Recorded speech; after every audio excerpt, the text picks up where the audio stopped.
Welcome, MHP Rhino Nation, to another episode. Let's get dive deep into MHP's baby. Yeah. Have you ever wondered what a script for a multi-million-dollar sale actually looks like? I'm not talking about just a pitch, but a step-by-step psychological playbook, one designed to convince someone to sell their entire life's work? Well, today we're going to break down that exact script. It really all boils down to this one huge question.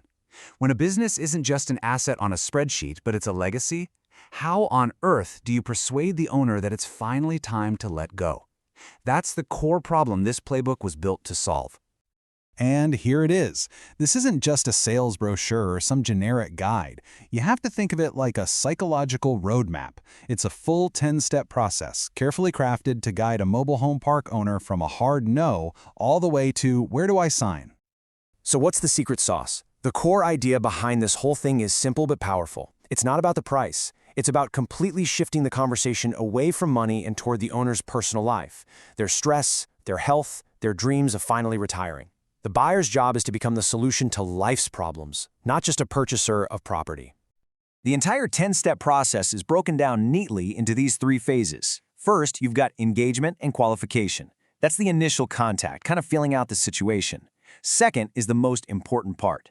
Problem and solution framing. This is where you reframe the entire sale. And finally, phase 3, closing and finalization. Let's start at the beginning. So this is the opening move. Think of it like a game of chess. It's all about building rapport and really understanding the person you're talking to before you even mention a deal. This sets the tone for everything, and I mean everything that follows. Step 1 is called the warm-up. Now the goal here seems obvious, right? Build rapport. But the key is how they do it. This isn't about small talk or schmoozing. It's about making the whole conversation feel like it's not a sales pitch at all. It's disarming. And get this, here is the exact script they use. The opening line is, "Based on how long you've owned this park, you've probably seen it all. I imagine it would take a stick of dynamite to get you to sell, right?" So why does that work so well? It's genius, really. That line isn't even a question about selling. It's a statement of respect. It acknowledges their hard work, it disarms them with a little bit of humor, and it cleverly, almost invisibly, opens the door to talk about the future without putting them on the defensive. Pretty slick. Okay, so after breaking the ice with that clever line, the playbook calls for a physical action. The buyer pulls out a spreadsheet. Now, this isn't really about the data. It's a piece of theater. It's a powerful nonverbal cue that just screams, I am a serious professional and this is a serious conversation. All right, now we get into the real heart of the strategy. This section is all about transforming the idea of selling from some distant, maybe one day, into an urgent, I need to do this. This is where the real psychological work begins. This next step is absolutely critical because it's all about finding the owner's pain points. But here's the trick. You don't tell them what's wrong. People hate being told their problems. No, the goal is to create a situation where they identify their own frustrations out loud. An idea we come up with ourselves is always way more powerful than one told to us. And they do it with this very specific, very leading question. They offer a menu of potential problems and ask, which one concerns you the most? By getting the owner to pick their own poison, to name their biggest headache, the buyer now knows exactly where to position their offer as the ultimate painkiller. And this is the pivot.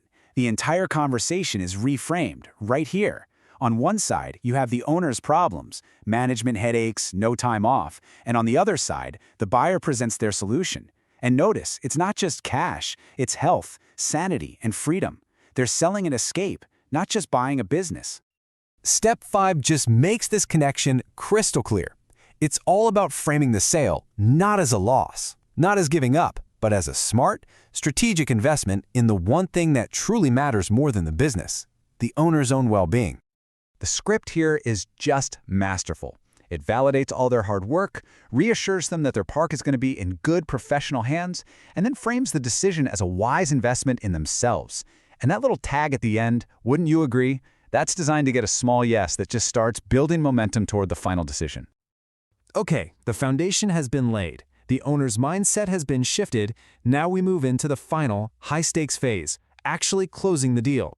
Before asking for that final yes, the playbook uses this brilliant little technique called the pre-close. The goal here is to completely sidestep the question of if they will sell and move directly to when they will sell. It makes a decision feel like a foregone conclusion, which dramatically lowers the seller's resistance. And the script for this is so smooth. It starts from a position of inevitability. It's not if, but when. And then it pivots to opportunity. And notice the final ask isn't will you sell, it's would you be open to getting this started? That is a much smaller, much easier yes to get. And now, the moment of truth. All the rapport, all the problem framing, it has all led to this one moment. Step 9, the close. This is the first direct, confident, and totally unambiguous ask to buy the business. The playbook is crystal clear on this point. You state the offer directly and with unshakable confidence. No hesitation.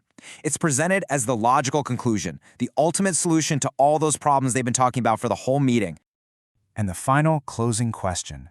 Notice this. It isn't, do you accept our offer? It's, are you ready to move forward and start your next chapter? Once again, it frames the decision not as an ending, but as an exciting new beginning for the owner. Now you might think the handshake is the end of the story, but the playbook has one last, crucial section. Because a sale isn't truly complete until the seller feels good about their decision long after you've left the room. And that brings us to the final step, reassurance. This is all about preventing seller's remorse. By laying out clear timelines and managing their expectations, it reinforces the feeling that they made a smart, controlled decision, not an emotional one. This is what secures the deal long after the ink is dry.